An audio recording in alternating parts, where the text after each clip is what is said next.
Hi everybody, welcome again to another episode of Thriving with Rachael and Dr. Lou. Last week we were having our guest Julia King on, who was nice enough to come on and talk a lot about young adults and had a lot of good feedback. One of the things that people were asking us to continue, and we actually made mention of it last week, was the idea of pause techniques, that was something that we would follow up on and talk a little bit more and expand a little bit more on what are we referring to when we talk about pause techniques. Can you expand on that a little bit, Rachel? Well, just a disclaimer, I think I made that word up several years ago, so if you were to Google it, it is evidence-based, but it would be more like sensory grounding is probably, I think, would you maybe look up something like that? Makes more sense. So a pause technique is basically something that has several functions, but two main ones that you really want to look at. The purpose of a pause technique is to help somebody ground, meaning physically, when we're elevated, it's really hard to think logically, and we'll get into that in a little bit, but we want to make sure physically we're grounded in some capacity. So a pause technique is shifting 3 of our 5 senses, so that is touch, taste, and smell.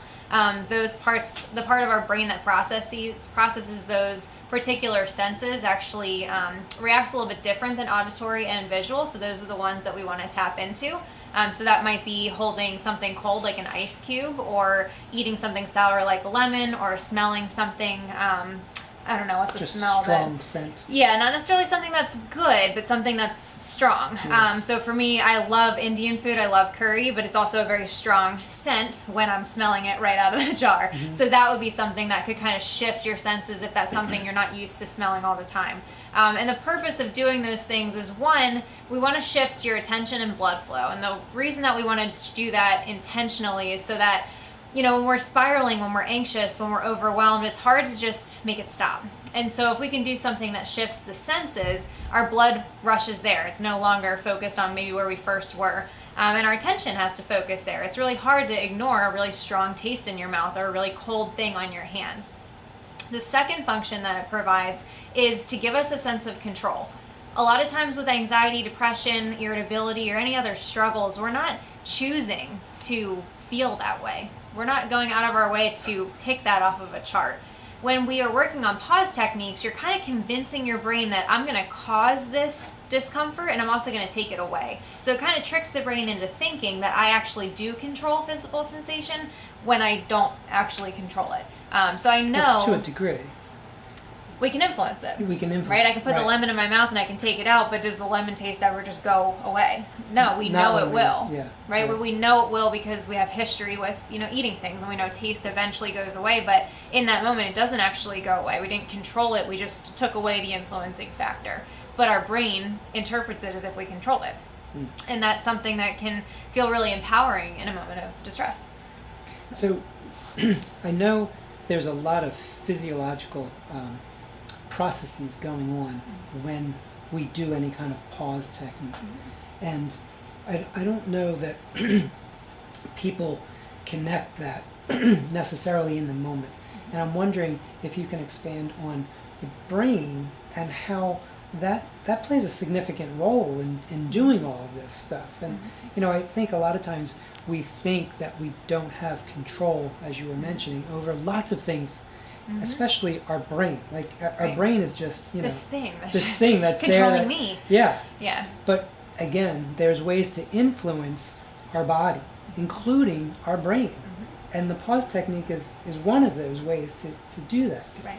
Talk a little bit about that, because you're really into the brain. I was going to say, I won't geek out on it or anything, but just to kind of give a highlight on it, I think it's important to understand, not just, go do this because it does something for your brain, but why? And really understanding the background to it, I think, is important. So when your body and your brain is under stress of any sort, typically chronic stress, meaning stress all day, stress all night, not necessarily just a stressful job or home life. Anytime the brain is under stress, it changes. All the different parts of your brain change in its size, in the way it functions, and in the way that it contacts or connects or communicates with the other parts of the brain. And so one of those parts of the brain that is called the amygdala, which again, I'm not going to go into all of them, but the amygdala is something I think is important to understand. It's the fight or flight response part of our brain that tends to be overworking when we're struggling with overwhelm, anxiety, even depression. It can be in a state of fight or flight a lot of automatic thoughts, heavy emotion, a flood of emotion maybe, which kind of cuts off communication to the other parts of our brain. Hence, when I'm really struggling and I know, isolating isn't helpful, but that's the thing I'm going to do, it's because I can't quite tap into the execution of those tasks. So there's other parts of our brain that's responsible for concentrating, for thinking rationally, for making decisions. And that part of our brain's being taken over by the amygdala when it's over functioning, which then results in those other parts of the brain to be under functioning. A lot of times that makes us think we have no control because we feel, it's dumping all of that into literally we are feeling that. Yes, absolutely. And there actually is a literal disconnect between that part of the brain that's over dumping or overworking and the other parts of our brains. There's actually research that shows they're not even firing because they're not getting the communication that they actually need from the parts of the brain that actually help you. So a scan would show the amygdala lit up, but all the else. other parts kind of... Yeah, or firing less or not even at all. The prefrontal cortex, that part that does the decision-making, executive functioning, the things that we tend to really struggle with when we're overwhelmed or stressed. That taking part, action. Right, and that part's turned off almost, So you might come into therapy or you might Google online, drinking water, exercise, all those things are so good for you, but your brain it can logically understand that, but it can't execute it. So when we feel like we can't do something physically, you literally that's real, can't. Yeah. Right? It's important to realize that because I think both, last week when Julia was here, we were talking a little bit about the young adult, but also the parent and their view of the young adult and kind of seeing that young adult as, being lazy or not being motivated to do things, not contributing. Right. And we talked about how nobody, whether you're a young adult, an adolescent, or an adult, wants to be depressed. They don't want to be alienating and isolating and feeling so overwhelmed. But I think it's really important to recognize that physiologically, we sometimes can't as easily do things. True. So, and this is a whole other episode probably, but the idea of that execution that we were talking about, the thing that we intentionally want to do, it's not that we can't as far as life or death, right? Right. But in the moment... So if there was a fire right next to me, I could get up and run. Right. Our brain will react in a very different way, which again... Different part of the brain. It is a different part, yes. So I won't get into that, but when we think, this would be helpful, but you can't do it, it's not that we can't, it's that we don't feel like we can. And a lot of times we feed into that, right? So if our brain is telling us I can't and I don't feel like I can, well, that's win-win right there. And so I won't. Because I already am projecting and visualizing that it's not possible, right? So that's self-fulfilling. In a way, in some ways. Yeah, and without even trying to. That's why it's so hard, I think, to know what's helpful. Like the things, at least from, that I talk to my clients about, like, the things that most of us know, drinking water, moving, interacting with other people, like, those aren't things that are new. Google could tell us that. So it's not about the thing. It's not about the behavior all the time. It's about the ability to execute it. And, we started with pause techniques. The real reason that I want people to use them and to kind of have them in their back pocket is because we need to have a new association or relationship with the physical implications of I can't. Right? If I have this thing of, okay, I can't do, everything on my to-do list, but I can hold an ice cube. It sounds kind of silly because you're like, well, I have a to-do list. Why am I going to go hold an ice cube? Right. That's not the end, though, right? That's the pivoting point. It's the thing that gets your brain to chill out and register. Literally. Yeah, but register, okay, I don't feel okay right now, but I am okay. Physically, I don't feel great, and nothing's harming me. It just felt like it did, several seconds or minutes ago. When you were talking, you mentioned the relationship. In a substitute way, we can also talk about the experience that we have. And I know oftentimes that's one of the things that we try to do in treatment is to help people have a different experience with emotions, with how they're feeling physically as well as mentally. And so that process can teach you how to have a different relationship and experience, which will allow you to then create some confidence, like I can, which will counterbalance a lot of that negative talk that says I can't do this. Right. And I think if that association can be shifted, then we have somewhere to go. But right now, I think a lot of us, we look at feelings of discomfort as something we have to get rid of. it's like it's a problem that we have to fix, when emotions aren't things that we need to fix. They're just uncomfortable, and most of us would choose not if we could choose. If we could choose. But that's, at the end of the day, we have to recognize discomfort's a part of our lives, and that's not to sound dismissive, but discomfort's always going to be there. And when we can learn to recognize that as the reality, then I can be empowered now. It doesn't have to be, oh, I'm discomfort, or I'm uncomfortable, so the day's over, or, you know, here we go again. It's, oh, there it is. That's, you know, part of the day, not the day, but part of my day, my experience. Yeah, I think, you know, it's funny in some ways, we're talking about pausing. I think when we start to feel that, we almost pause our day. Like, we feel this uncomfortableness. Or shut it off. So we stop doing what we were going to do. Which is different than pausing, right? Well, what I mean by that is we were waiting for a change. For it to change. Right. And then we can hit play again. Right.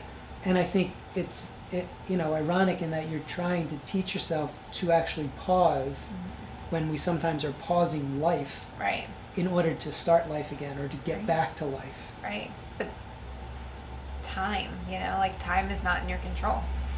You might be waiting a while. Yeah. You know, pausing, the purpose of a pause technique is to regain that control, right? That second function is to convince your brain you have control, enhance that sense of control. And if we can do that, if we can learn that the goal isn't necessarily to feel better, but it's to have control, then the feeling itself isn't as overwhelming. Which is our goal, right? Because that's part of the I don't think we know that, though. I think a lot of us come in and say, I don't want to feel this way. That's the goal.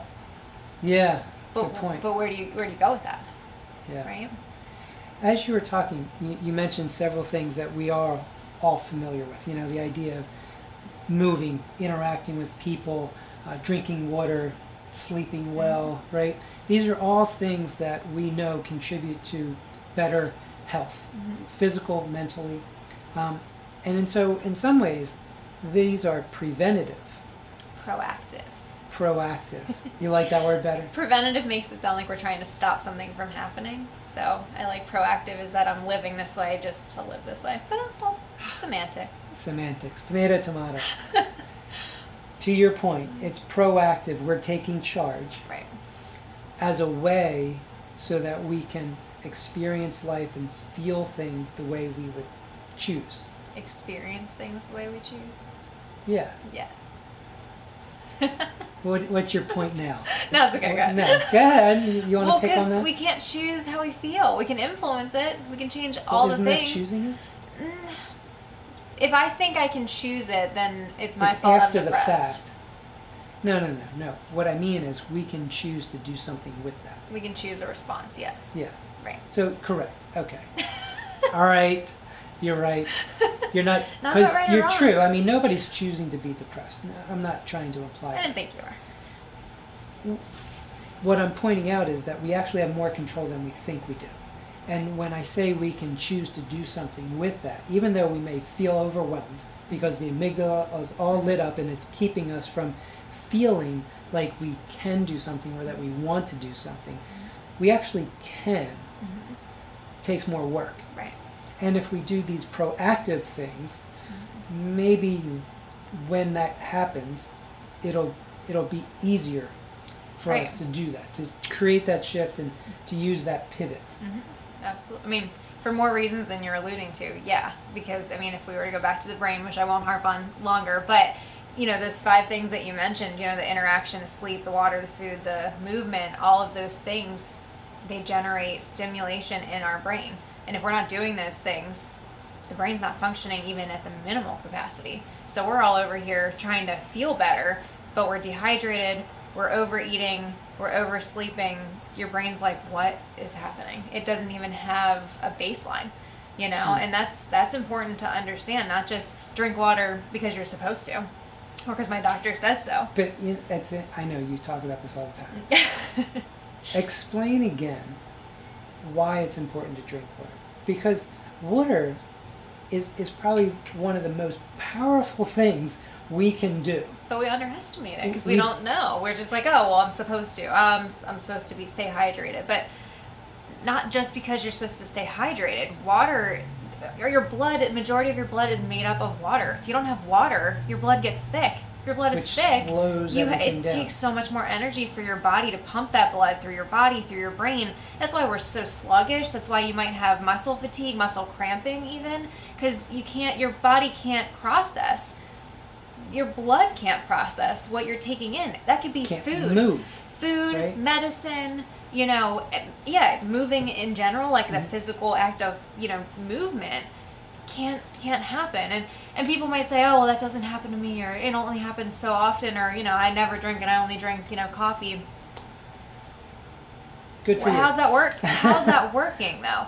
We're not trying to look at water as if you don't drink water, you're going to get muscle cramps and all of these things. But when there's any side effects or mood imbalances or changes, I guarantee that's the ground right there. Like, that's the thing that's actually changing. Your body's ability to process, make sense of things. For those parts of the brain I was talking about that concentrate, execute things, I mean, water is the most basic piece to that. And if we're not drinking water, and again, that's just one example of self-care things that I think we take for granted that we don't even realize. It's not just because the doctor says so or the health magazine says so. It's so much bigger than that. And I think if we understand that, that actually drinking water instead of coffee, which I know you like coffee, so I'm not gonna take that from you, but hence your coffee Keurig right here. But if you drank more water than even just one cup of coffee, that water can have very similar effects to coffee. It stimulates your brain. Yeah. It can give you energy for all the reasons that I just described. But again, most of us are like, I could just have a shot of espresso. Is that what it's called? Espresso? Yeah. Not a coffee drinker. So, but with water, how much water? Because that's always a question. Like, everybody says, 8 ounces. 8 That's glasses it? a day, Oh, okay. right? 8 ounces. 8 of what? How many ounces though? What are you talking? Well, everybody says 64.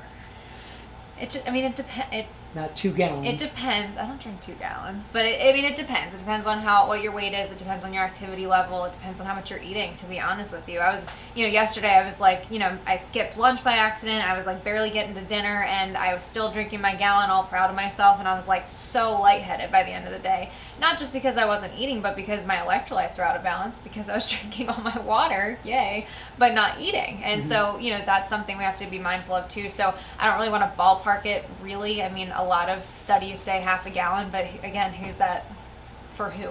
The average what? So how do you, I guess it's individualized. It's it is, part of what you have to try right, and see what works and even for ask you. a doctor even. I've made recommendations to people too without knowing their nutritional background, or knowing, what if you have diabetes or you're on dialysis, or like all those things do influence how much water you should take in, on a medical basis. Which is great.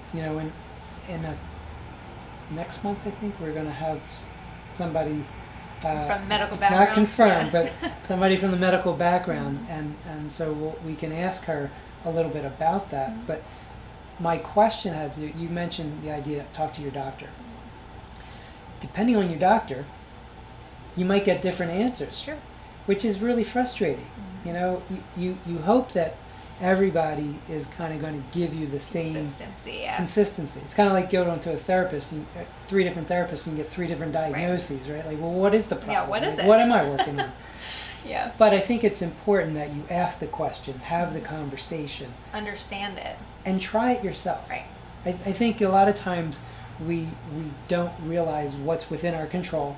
We talk about that all the time. Drinking water is in your control.